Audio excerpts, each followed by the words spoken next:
With us is Tony Doltz, US Congress nominee. Tony, thank you very much for your time and for participating in this demonstration. Would you like to summarize this for us? Yes, I think we can all conclude that the American people fundamentally believe in the rule of law, and if they were only well informed at the injustice of having unilaterally taken Kosovo from Serbia, that they will begin to see our point of view and that we can expect changes.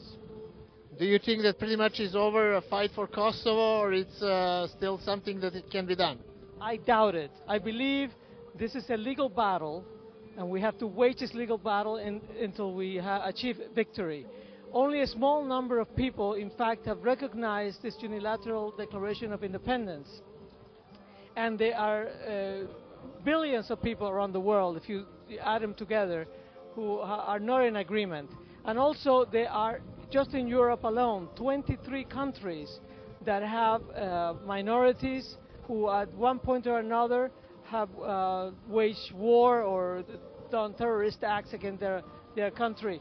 So they're very vulnerable. I think we can drive that message home to them. This is a very bad example, giving a green flag to terrorist separatists anywhere in the world. And many countries recognize that, to the point of hypocrisy in some instances, because Javier Solano was the first bureaucrat operative from the European Union, their foreign affairs officer, who went to Pristina to recognize this unilateral declaration of independence. Yet, this man's home country of Spain knows better than to give a green flag to ETA for separatism. They're a bunch of hypocrites. But maybe that's a good thing for us, because we can still put pressure on them to reverse this injustice. Tony, you've been friend with Serbian people even during the bombardment. We saw you here on this demonstration. Would you tell us, could you foresee that? Could you project that this could happen? And in a sense, where was the issue, that we couldn't really stop that?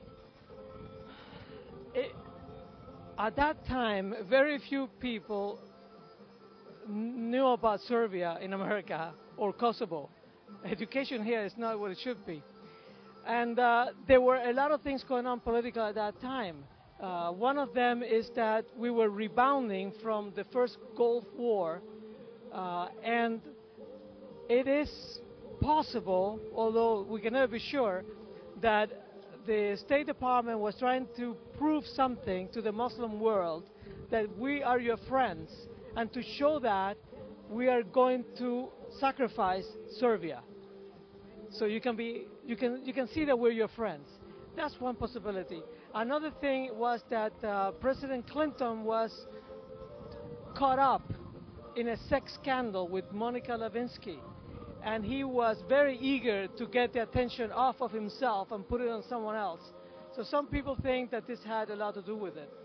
On that note, if Hillary Clinton by any chance wins the election in 2008, do you think that between political and legal battle, that something can be done? Well, okay, the United States has already recognized Kosovo, so it's going to be really very difficult to reverse that by any of these elected representatives unless they have tremendous justification. So I think, I have to tell you, I'm not a liberal, okay, but in America, many liberals believe that the United Nations has a legitimate role in solving conflicts around the world. So I think that we should impress upon both conservatives and liberals in America that we have to press the United Nations to abide by Resolution 1244 and to call for a meeting of the Security Council and to resolve this matter, and hopefully to reverse and revoke this unilateral recognition. At that point, then whoever is president, Hillary or whoever, might be able to reverse the U.S. recognition if the UN has taken action previously. So I think that would be a good strategy. Do you think that the Kosovo problem will become the problem of the other regions, that they are pretty much in similar situation? Yes, I have written articles about this.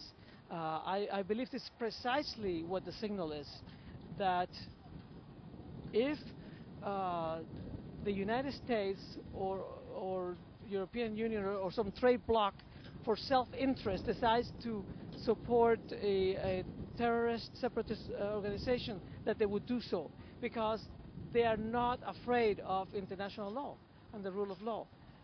They will do whatever is convenient for them, but at their own risk. I think Europe has given a green flag to separatism, and we're going to see the seeds that have been planted now take root in the not too distant future. They will come to regret it. Well, let's hope you're wrong, and let's hope that peace will prevail. Yes, I hope so too. Thank you very much, Stanley.